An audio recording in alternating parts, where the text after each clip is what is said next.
মুসলমান সবচেয়ে হতভাগা জাতি। তার কারণ হলো বর্তমান বিশ্বের মুসলমানদের সংখ্যা হচ্ছে প্রায় 250 কোটি। এই 250 কোটি মুসলমান হওয়ার পরেও মুসলমানদের কাছে কোরআন নাই, অর্থাৎ কোরআন আছে কিন্তু কোরআনের ধারক বাহক নাই, কোরআনের মহব্বত নাই, কোরআনের ভালোবাসা নাই। কোরআনের ভালোবাসা, মহব্বত, ধারক বাহক, অনুকরণ মানুষের ভিতরে না থাকার কারণে বর্তমান বিশ্বে মুসলমান হচ্ছে সবচাইতে অপমানিত, লাঞ্ছিত জাতি। ঠিক কিনা বলো? আমাদের সংবিধানের নাম হলো আল কোরআন। এটা কি শুধু আমাদের সংবিধান? না, আল্লাহ তাআলা বলেন যে তামাম পৃথিবীর মানুষের জন্য এটা সংবিধান, কোরআন। আল্লাহ তাআলা বলছেন লিতুখরিজান নাসা মিনাজ যুলুমাতি ইলান নূর। হে হাবিব, আমি আপনার প্রতি এই কোরআন এজন্যই নাজিল করেছি যাতে করে আপনি মানব জাতিকে অন্ধকার থেকে আলোর দিকে নিয়ে আসতে পারেন। এখানে মানব জাতি বুঝাইছে আল্লাহ তাআলা, শুধু বলে নাই যে এটা মুসলমানদের জন্য কি সংবিধান। আল্লাহ তাআলা বলছেন যাতে করে আপনি মানব জাতিকে অন্ধকার থেকে আলোর দিকে নিয়ে আসতে পারেন। তাহলে এটা মুমিনদের জন্য যেমন পথ প্রদর্শক, অনুরূপভাবে তামাম পৃথিবীর মানুষের জন্য এই কোরআন হচ্ছে কি পথ প্রদর্শক। এই কোরআন মানুষদেরকে আলোর পথ দেখায়।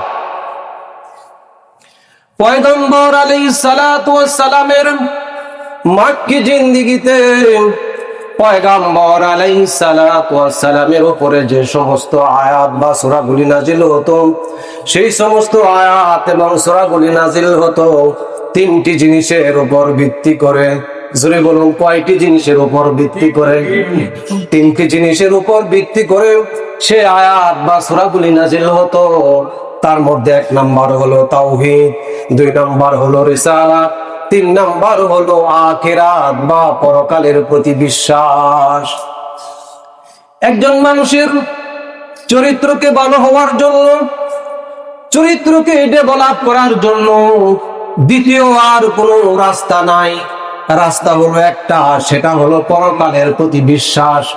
এজন্যই পয়গম্বর আলাইহিস সালাতু ওয়াস সালাম সাহাবীদেরকে বুঝিয়েছেন, ও সাহাবায়ে কেরাম, এই দুনিয়ার জীবন মানুষের আসল জীবন নয়। মৃত্যুর পর মানুষের আরেকটা জীবন আছে। সেই জীবনে দুনিয়ার জিন্দেগির সকল হিসাব পুঙ্খানুপুঙ্খানুরূপে আল্লাহ রাব্বুল আলামিনের দরবারে দিতে হবে। এই অনুভূতি সর্বপ্রথম মানুষের অন্তরের ভিতরে গেঁথে দেওয়া হয়েছে। এই পৃথিবীর মানুষের জন্য আল্লাহ রাব্বুল আলামিনের সবচেয়ে বড় নিয়ামত হলো আল কোরআন। তদানীন্তনকালে আরব সমাজে চুরি ডাকাতি, জিনা, ব্যভিচার, হত্যা, ধর্ষণে লিপ্ত ছিল গোটা আরব জাতি। এক কথায় মানুষ সদাচরণ করা, সত্য কথা বলা, পরের উপকার করা, মানুষের খেদমত করা ইত্যাদি বিষয়ে মানুষের কোনো জ্ঞান ছিল না। একটা অসভ্য এবং বর্বর জাতি যারা দেশ চালাচ্ছিল, সমাজ চালাচ্ছিল। অর্থনৈতিক দিক থেকে যারা সুদভিত্তিক অর্থনীতিতে বিশ্বাসী ছিল, যারা ইবাদত করতে যাইয়া প্রতিমার পূজা করত। ধর্মের দিক থেকে ধর্ম নিরপেক্ষতা এবং প্রতিমা পূজারী, এই ছিল মানুষের আচরণ। এই অধপতিত, এই লাঞ্ছিত, নিষ্পেষিত, পাপ পঙ্কিলতার আবর্তে নিমজ্জিত সমাজকে কোরআনের দ্বারা আমাদের নবী মুহাম্মদুর রাসূলুল্লাহ, সকলেই বলুন সাল্লাল্লাহু আলাইহি ওয়াসাল্লাম, আমাদের নবী মুহাম্মদুর রাসূলুল্লাহ সাল্লাল্লাহু আলাইহি ওয়াসাল্লাম এই কোরআনের দ্বারা এই পৃথিবীর বুকে মানব জাতিকে সর্বোচ্চ সম্মানিত জাতিতে পরিণত করতে পেরেছিলেন কিনা বলো? মানব জাতিকে সর্বোচ্চ সম্মানিত জাতিতে পরিণত করে দিয়েছিলেন কোরআনের দ্বারা। এজন্যই এই আল্লাহ রাব্বুল আলামিন, এজন্যই পয়গম্বর আলাইহিস সালাতু ওয়াস সালাম হাদিসের কিতাবের ভিতরে বলছেন খায়রুল কুরুনি কারনি, এই পৃথিবীতে যত যুগ চলে গেছে তার ভিতরে সবচেয়ে সুন্দর সোনালীতম যুগ হলো আমার সাহাবায়ে কেরামের যুগ।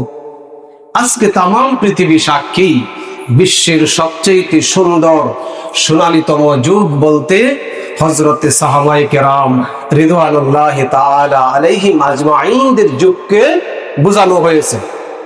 সুতরাং যে কোরআন দিয়ে রাসূলুল্লাহ মৃত্যুপ্রায় জাতিকে এই পৃথিবীর বুকে সর্বশ্রেষ্ঠ জাতিতে পরিণত করে দিয়েছিলেন, সেই কোরআন আছে মুসলমানদের কাছে, ঠিক কিনা বলুন? সুতরাং এই পৃথিবীতে সবচাইতে সৌভাগ্যবান জাতি কোনটি? সবচাইতে সৌভাগ্যবান জাতি কোনটি? জোরে বলুন। মুসলমান সবচাইতে সৌভাগ্যবান জাতি। তার কারণ হলো যেখানে সমস্ত ধর্মগ্রন্থ পরিবর্তন হয়ে গেছে, উল্টা পাল্টা হয়ে গেছে, সেখানে মুসলমানদের ধর্মীয় কিতাব 1450 বছর হয়ে গেছে। সেই 1450 বছর হয়ে যাওয়ার পরেও মুসলমানদের ধর্মীয় কিতাব আছে অবিকৃত অবস্থায়, কোনো পরিবর্তন নাই, ঠিক কিনা বলুন? সেজন্য মুসলমান পৃথিবীর বুকে সবচাইতে সৌভাগ্যবান জাতি। আবার যদি আমি প্রশ্ন করি, এই পৃথিবীর বুকে বর্তমানে সবচাইতে হতভাগা জাতি কোনটি, তখন কি বলবেন? মুসলমান সবচাইতে হতভাগা জাতি। তার কারণ হলো বর্তমান বিশ্বের মুসলমানদের সংখ্যা হচ্ছে প্রায় 250 কোটি। এই 250 কোটি মুসলমান হওয়ার পরেও মুসলমানদের কাছে কোরআন নাই, অর্থাৎ কোরআন আছে কিন্তু কোরআনের ধারক বাহক নাই, কোরআনের মহব্বত নাই, কোরআনের ভালোবাসা নাই। কোরআনের ভালোবাসা, মহব্বত, ধারক বাহক, অনুকরণ মানুষের ভিতরে না থাকার কারণে বর্তমান বিশ্বে মুসলমান হচ্ছে সবচাইতে অপমানিত, লাঞ্ছিত জাতি, ঠিক কিনা বলো? অথচ সাহাবায়ে কেরাম কোরআনকে সম্মান করেন, কোরআনকে ইজ্জত করে, কোরআনের উপরে চলার কারণে, ব্যক্তিগত জীবনে কোরআনকে মেনে চলার কারণে, পারিবারিক জীবনে কোরআনকে মেনে চলার কারণে, সামাজিক জীবনে কোরআনকে মেনে চলার কারণে, রাষ্ট্রীয় জীবনে কোরআনকে মেনে চলার কারণে তারা পৃথিবীর বুকে সবচেয়ে সম্মানিত জাতিতে পরিণত হয়েছিল। অথচ বর্তমানের মুসলমানেরা তোমরা কোরআনকে ছেড়ে দিয়ে কোরআনের উপরে আমল না করার কারণে, ব্যক্তিগত জীবনে কোরআনকে মেনে না চলার কারণে, পারিবারিক জীবনে কোরআনকে মেনে না চলার কারণে, সামাজিক জীবনে কোরআনকে মেনে না চলার কারণে, রাষ্ট্রীয় জীবনে কোরআনকে মেনে না চলার কারণে তোমরা পৃথিবীর বুকে লাঞ্ছিত এবং বঞ্চিত জাতিতে পরিণত হয়েছ, ঠিক কিনা বলো? এই হলো মুসলমানদের বর্তমান অবস্থা। আমি আমার বাড়িকে সাজাইতে গেলেও ইসলাম আমাকে নীতিমালা দিয়েছে। আমি আমার ঘরকে সাজাইতে গেলে ইসলাম আমাকে নীতিমালা দিয়েছে। আমি আমার ছেলেকে সভ্যতা শিক্ষা দিতে গেলে ইসলাম আমাকে নীতিমালা দিয়েছে। আমি আমার মেয়েকে সভ্যতা শিক্ষা দিতে গেলে ইসলাম আমাকে নীতিমালা দিয়েছে। সুতরাং কোন মুসলিম অন্য কারো নীতিমালা গ্রহণ করতে পারে না, ঠিক কিনা বলবো? সুতরাং কোন মুসলিম অন্য কোন কারো নীতিমালা গ্রহণ করতে পারে না। যে ইসলাম আমাকে হাসি কান্নার নীতিমালা শিক্ষা দিল, যে ইসলাম আমাকে টয়লেটে যাওয়ার নীতিমালা শিক্ষা দিল, যে ইসলাম আমাকে পথ চলার নীতিমালা শিক্ষা দিল, যে ইসলাম আমাকে চুল কাটার নীতিমালা শিক্ষা দিল, সেই ইসলাম আমাকে অবশ্যই রাষ্ট্র পরিচালনা করার নীতিমালাও শিক্ষা দিয়েছেন, ঠিক কিনা বলো? আসো, আমরা সবাই যেহেতু মুসলিম, আমাদের ব্যক্তিগত জীবনে আমরা কোরআনকে মেনে চলি, পারিবারিক জীবনে আমরা কোরআনকে মেনে চলি, সামাজিক জীবনে আমরা কোরআনকে মেনে চলি, রাষ্ট্রীয় জীবনে আমরা কোরআনকে মেনে চলি। যদি আমরা কোরআনকে মেনে চলতে পারি, সাহাবায়ে কেরাম কোরআনের উপরে চলার কারণে, কোরআনকে মেনে চলার কারণে পারিবারিক জীবনে, ব্যক্তিগত জীবনে, সামাজিক জীবনে, রাষ্ট্রীয় জীবনে তারা কোরআনকে মেনে চলার কারণে যেভাবে বিশ্বের বুকে সর্বোচ্চ সম্মানিত জাতিতে পরিণত হয়েছিল, আজও যদি আমরা সেই কোরআনের উপরে আমল করি, কোরআনকে যদি অনুসরণ করি, কোরআনকে যদি মহব্বত করি, ভালোবাসি, আমাদের ব্যক্তিগত জীবনে যদি কোরআনকে মেনে চলি, পারিবারিক জীবনে যদি কোরআনকে মেনে চলি, সামাজিক জীবনে যদি কোরআনকে মেনে চলি, রাষ্ট্রীয় জীবনে যদি কোরআনকে মেনে চলি, আমরা বর্তমান বিশ্বে সবচাইতে সম্মানিত জাতি হিসাবে আবার পরিণত হতে পারবো। ঠিক কিনা বলুন? আল্লাহ রাব্বুল আলামিন মানুষকে বানিয়েছেন আশরাফুল মাখলুকাত হিসেবে, তাকে জ্ঞান দিয়ে শ্রেষ্ঠ বানিয়েছেন। সেই জ্ঞান দিয়ে কোরআনের উপরে আমল করেন। যদি আমরা আল্লাহ রাব্বুল আলামিনকে চিনতে না পারি, তাহলে আমরা এই পৃথিবীর বুকে কি পেলাম? আসুন আল্লাহ তাআলা আমাদেরকে কোরআন থেকে কি শিখাইলেন একটু আলোচনা করি। আমি একটা আয়াত তেলাওয়াত করেছি।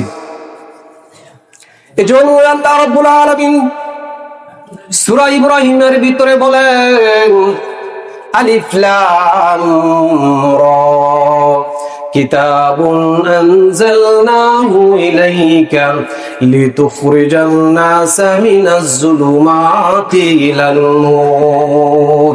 আলিফ লাম রা, তা সিন আইন সিন কফ ইয়াসিন, আলিফ লাম মিম, এগুলো হলো হুরফুল মুকাত্তাআতের অন্তর্ভুক্ত। এগুলোর অর্থ এই পৃথিবীর কোনো মানুষ জানে না। এগুলোর অর্থ একমাত্র আল্লাহ তাআলা জানেন, আর যার উপরে এই কোরআন নাজিল হয়েছে তিনি জানেন। এই দুইজন ছাড়া এই হুরফুল মুকাত্তাআতের অর্থ এই পৃথিবীর কোনো মানুষ জানে না। জানে না। আল্লাহ তাআলা চ্যালেঞ্জ করেছেন, এই পৃথিবীতে কত ভাষাবিদ আছে, কেউ কি এগুলোর অর্থ করতে পারবে? হুরফুল মুকাত্তাআতের অর্থ করতে পারবে? পারবে না। বিভিন্ন মুফাসসিরিন কেরাম বিভিন্ন ব্যাখ্যা করেছেন, তারপর আবার সকলেই এই কথার উপরে একমত হয়েছেন যে আল্লাহু আ'লামু বিমুরাদিহি, অর্থাৎ আল্লাহ তাআলাই এগুলোর অর্থ সবচেয়ে ভালো জানে। এই পৃথিবীর কোনো মানুষ এগুলো জানে না। আল্লাহ তাআলা চ্যালেঞ্জ করেছেন। এরপর আল্লাহ তাআলা বলেন, কিতাবুন আনজালনাহু ইলাইকা লিতুখরিজান নাসা মিনাজ যুলুমাতি ইলান নূর। আল্লাহ রাব্বুল আলামিন বলেন, হাবিব, আমি আপনার উপরে এমন একখানা কিতাব অবতীর্ণ করলাম যাতে করে আপনি মানব মণ্ডলীকে অন্ধকারের ভিতর থেকে আলোর দিকে নিয়ে আসতে পারেন। সুবহানাল্লাহ। আল্লাহ বলেন, হাবিব, আমি এই কোরআন তো আপনার উপরে এজন্যই নাজিল করেছি যাতে করে আপনি মানব জাতিকে অন্ধকার থেকে আলোর দিকে নিয়ে আসতে পারেন। এজন্যই আমি এই কোরআন নাজিল করেছি। এই কোরআন নাজিল করার পর আল্লাহ তাআলা আবার এই কোরআনের সংরক্ষণের দায়িত্ব আল্লাহ তাআলা তার নিজের হাতে গ্রহণ করে নিয়েছেন। আল্লাহ তাআলা তাওরাত, জাবুর, ইনজিল এগুলো তো নাজিল করছেন আল্লাহ তাআলাই, তাই না? আল্লাহ তাআলার পক্ষ থেকে নাজিল হয়েছে। কিন্তু আল্লাহ তাআলা এই তাওরাত, জাবুর, ইনজিল এই কিতাবগুলো সংরক্ষণের দায়িত্ব আল্লাহ তাআলা নেন নাই। এরকম কোনো জায়গায় আল্লাহ তাআলা বলে নাই যে তাওরাত, জাবুর, ইনজিল এগুলো আমি কি করব? সংরক্ষণ করব। কিন্তু আল্লাহ তাআলা এই কোরআন নাজিল করে আল্লাহ তাআলা বলেন যে এই কোরআন আমি নাজিল করেছি এবং এর সংরক্ষণের দায়িত্ব আমি আল্লাহ আমার নিজ হাতে গ্রহণ করে নিয়েছি। তার কারণ হলো এই কোরআন হচ্ছে পৃথিবীর সর্বশেষ এবং সর্বশ্রেষ্ঠ আসমানি কিতাব। এরপরে কি আরো কিতাব আসবে? কি বলেন? এরপরে কি আরো কোন কিতাব আসবে? কোন জায়গায় আপনারা শুনছেন? এটা হচ্ছে সর্বশেষ আসমানি কিতাব। এজন্য আল্লাহ তাআলা বলেন, ইন্না নাহনু নাযালনা যিকরা ওয়া ইন্না লাহু লাহাফিজুন। আল্লাহ বলেন, আমি এই কোরআন নাজিল করেছি এবং এই কোরআন সংরক্ষণের দায়িত্ব আমি আল্লাহ আমার নিজ হাতে গ্রহণ করে নিয়েছি। সুবহানাল্লাহ। আল্লাহ তাআলা ওয়াদা দিয়েছেন যে আমি কোরআন নাজিল করেছি, এই কোরআনের সংরক্ষণের দায়িত্ব আমার হাতে। না এই দুনিয়ার কোন মানুষের কাছে দিছে? দেয় নাই। আল্লাহ তাআলার কিতাব সংরক্ষণ করবেন। কিন্তু দুঃখের বিষয়, বর্তমান বিশ্বে এই কোরআনের আলোকে নিভিয়ে দেওয়ার জন্য, কোরআনের দাওয়াতকে নিভিয়ে দেওয়ার জন্য দেশি বিদেশি হাজারো ষড়যন্ত্র চলছে, ঠিক কিনা বলুন? এই কোরআনের আলো কেউ কি নিভাতে পারবে? আল্লাহ তাআলা বলছেন যে এটা সংরক্ষণের দায়িত্ব আমার হাতে। তাহলে এই পৃথিবীর কোন মানুষ এই কোরআনের আলোকে নিভাতে পারবে না। এই পৃথিবীর মানুষ এই কোরআনের আলো নিভাতে পারবে না। যারা এই কোরআনের সাথে বেয়াদবি করবে, যদি হিরোরা এসে কোরআনের সাথে বেয়াদবি করে, কোরআনকে অসম্মান করে, তাহলে এই কোরআন হিরোকে জিরো বানিয়ে দেয়, ঠিক কিনা বলুন? কোরআন হিরোকে জিরো বানিয়ে দেয়। আর যদি এই কোরআনের কাছে যদি জিরোরা এসে কোরআনকে সম্মান করে, কোরআনকে ইজ্জত করে, কোরআনকে বুকে লালন করে, কোরআনের প্রতি মহব্বত করে, ভালোবাসা দেয়, যদি এই কোরআনকে অনুসরণ করে ব্যক্তিগত জীবনে যদি কোরআনকে মেনে চলে, পারিবারিক জীবনে যদি কোরআনকে মেনে চলে, সামাজিক জীবনে যদি কোরআনকে মেনে চলে, রাষ্ট্রীয় জীবনে যদি সেই কোরআনকে মেনে চলার চেষ্টা করেন, তাহলে সেই কোরআন জিরোকে কি বানিয়ে দেয়? হিরো বানিয়ে দেয়। জিরোকে কোরআন হিরো বানিয়ে দেন। এই কোরআনের কারণেই তো পয়গম্বর আলাইহিস সালাতু ওয়াস সালাম বিশাল বিপ্লব সাধন করেছিলেন, ঠিক কিনা বলুন? এই কোরআনের দ্বারাই পয়গম্বর আলাইহিস সালাতু ওয়াস সালাম এই পৃথিবীর বুকে বিশাল বিপ্লব সাধন করতে পেরেছিলেন। সেই কোরআন আমাদের কাছে আছে। 1450 বছর হয়ে গেছে। 1450 বছর হওয়ার পরেও এই কোরআন আমাদের কাছে থাকার পরেও আজও পর্যন্ত আমাদের ভাগ্যের কোনো পরিবর্তন হলো না, ঠিক কিনা বলুন? কোরআনের উপরে আমল না করার কারণে, ব্যক্তিগত জীবনে কোরআনকে মেনে না চলার কারণে, পারিবারিক জীবনে, সামাজিক জীবনে, রাষ্ট্রীয় জীবনে কোরআনকে মেনে না চলার কারণে আমরা কি পৃথিবীর বুকে সবচেয়ে লাঞ্ছিত জাতি হিসেবে পরিণত হয়েছে। আসুন আমরা সবাই যেহেতু মুসলিম,